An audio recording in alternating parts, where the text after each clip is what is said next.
ಹನಿ ನೀರಾವರಿ ಪದ್ಧತಿ ಇನ್ನೂ ಕೂಡ ಅದನ್ನ ಎಕ್ಸ್ಪೆರಿಮೆಂಟ್ ಮಾಡುತ್ತಾ ಇರುವ ಹೊತ್ತಲ್ಲೇ ಅಪಾರ ಪ್ರಮಾಣದಲ್ಲಿ ಕಬ್ಬು ಬೆಳೆದು ಹೆಚ್ಚಿನ ಇಳುವರಿ ಪಡೆದುಕೊಂಡು ಇಲ್ಲಿ ಒಬ್ರು ಮಾದರಿಯಾಗಿದ್ದಾರೆ. ಅದೇ ಮಾಜಿ ಸೈನಿಕರು 3 ವರ್ಷದಲ್ಲಿ ಕಬ್ಬು ಬೆಳೆದು ಅತ್ಯಂತ ಹೆಚ್ಚು ಇಳುವರಿ ಪಡೆದುಕೊಂಡಿದ್ದಾರೆ. ಅತಿ ಹೆಚ್ಚಿನ ಲಾಭದ ನಿರೀಕ್ಷೆಯಲ್ಲೂ ಕೂಡ ಇದ್ದಾರೆ. ಆ ಮೂಲಕ ಅನೇಕ ರೈತರಿಗೆ ಮಾದರಿಯಾಗ್ತಿದ್ದಾರೆ. ಯಾರವರು? ಆ ಕುರಿತ ಸಂಪೂರ್ಣ ವರದಿ ಇಲ್ಲಿದೆ ನೋಡಿ.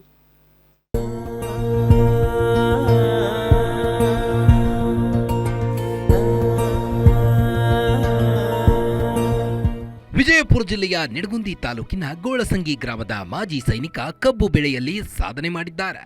ಭಾರತೀಯ ಸೇನೆಯಲ್ಲಿ 17 ವರ್ಷ ದೇಶ ಸೇವೆ ಮಾಡಿ ನಿವೃತ್ತರಾಗಿದ್ದ ನಾರಾಯಣ್ ಸಾಳುಂಕೆ ಬಳಿಕ ತಮಗೆ ಪಿತ್ರಾರ್ಜಿತವಾಗಿ ಬಂದಿದ್ದ 11 ಎಕರೆ ಜಮೀನಿನಲ್ಲಿ ಸಾಂಪ್ರದಾಯಿಕ ಕೃಷಿಯಲ್ಲಿ ತೊಡಗಿದ್ರು.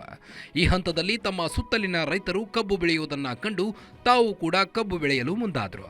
ಆದರೆ ಸಾಮಾನ್ಯವಾಗಿ ಕಬ್ಬು ಬೆಳೆಯುವಲ್ಲಿ ರೈತರು ಮಾಡುತ್ತಿರುವ ತಪ್ಪುಗಳನ್ನು ಅಧ್ಯಯನ ಮಾಡಿ ಸುಧಾರಿತ ತಾಂತ್ರಿಕತೆ ಅಳವಡಿಕೆಗೆ ಮುಂದಾಗಿ ಉತ್ತಮ ಸಾಧನೆ ಮಾಡಿದ್ದಾರೆ. ಈಗ ನಾವು ಕಬ್ಬ, ಬಾಳಿ, ಮೆಣಸಿನ ಗಿಡ, ತೊಗರಿ ಇವೆಲ್ಲ ಬೆಳಿತಿದ್ದೇವೆ ಸರ್. ಆದರೆ ಇವಕ್ಕೆ ರೇಟ್ ಫಿಕ್ಸ್ ಇಲ್ಲ ಅಂತೇಳಿ ಕಬ್ಬಿನ ಬೆಳೆ 2022 ಮಾಡ್ಕೊಂಡಿನಿ ಸರ್. ಇದ್ರ ಫಿಕ್ಸ್ ರೇಟ್ ಇದೆ ಅಂತೇಳಿ ನಾ ಫಸ್ಟ್ನೇ ವರ್ಷ ಸರ್ ಇದು ಕಬ್ಬ ಆಯ್ಕೆ ಮಾಡುವ ಹೊತ್ನಾಗ ಸರ್ SNK 133 74 ಆಯ್ಕೆ ಮಾಡ್ಕೊಂಡಿನಿ ಸರ್. ಇದು 12 ತಿಂಗಳಾದರೂ ಗರಿ ಹಾಕಲ್ಲ ಸರ್, ಸುಂಕಿಲ್ಲ. ಆನಂತರ ಇದು ಇಲ್ಲ ಸರ್, ಇದಕ್ಕೆ ತೂಕ ಏಕದಮ್ ಹೈಯೆಸ್ಟ್ ಬರ್ತದೆ ಸರ್. ಇದು ಕಬ್ಬನ್ನು ಹಚ್ಬೇಕಾದ್ರೆ ಹೈ ನೀರು ಮಾಡಿದ್ರೆ ಸರ್ ಇಳುವರಿ ಕಡಿಮೆ ಆಗುತ್ತೆ. ಇನ್ನು ಕಬ್ಬು ಬೆಳೆಯಲು ವಿನೂತನ ಸಾಧನೆ ಮಾಡಿದ ರೈತ ನಾರಾಯಣ್ ಸಾಳುಂಕೆ ಸಾಲು ಸಾಲಾಗಿ 7 ಅಡಿ ಸಸಿಯಿಂದ ಸಸಿಗೆ 1 ಅಡಿ ಅಂತರದಲ್ಲಿ ನಾಟಿ ಮಾಡಿದರು. ಪ್ರತಿ 10 ದಿನಕ್ಕೆ ಎಕರೆಗೆ 5 ಕೆಜಿಯಂತೆ 20 ಕೆಜಿ ಗೊಬ್ಬರ ಹಾಗೂ ಪ್ರತಿ ತಿಂಗಳಿಗೆ ಒಮ್ಮೆ ನಿಗದಿತ ಪ್ರಮಾಣದಲ್ಲಿ ಲಘು ಪೋಷಕಾಂಶಗಳನ್ನು ಡ್ರಿಪ್ ಮಾಡುವ ಮೂಲಕ ಪೂರೈಸಿದ್ದಾರೆ. ಮೊದಲ ವರ್ಷ 107 ಟನ್, ಎರಡನೇ ವರ್ಷ 112 ಟನ್ ಹಾಗೂ ಇದೀಗ 3ನೇ ಬೆಳೆಯಾಗಿ 120 ಟನ್ ಇಳುವರಿ ಪಡೆದಿದ್ದಾರೆ. ರೈತರ ಶ್ರಮಕ್ಕೆ ಸಚಿವರಾದ ಶಿವಾನಂದ ಪಾಟೀಲ್ ಸಹ ಮೆಚ್ಚುಗೆ ವ್ಯಕ್ತಪಡಿಸಿದ್ದಾರೆ. ಸಾಳುಂಕೆ ಅಂತ ರಿಟೈರ್ಡ್ ಸೈನಿಕ.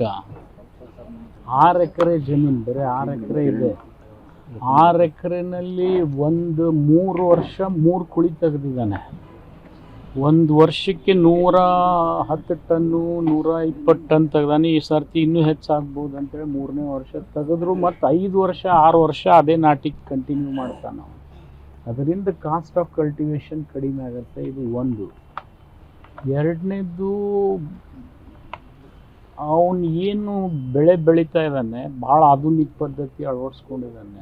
ವಿಶಿಷ್ಟ ತಾಂತ್ರಿಕತೆಯಿಂದ ಅಧಿಕ ಇಳುವರಿಯ ಕಬ್ಬು ಬೆಳೆದ ಪ್ರಗತಿಪರ ರೈತ ನಾರಾಯಣ್ ಸಾಳುಂಕೆ ಇತರೆ ರೈತರಿಗೆ ಮಾದರಿಯಾಗಿದ್ದಾರೆ. Deepak Shinde, guarantee news, Vijayapura.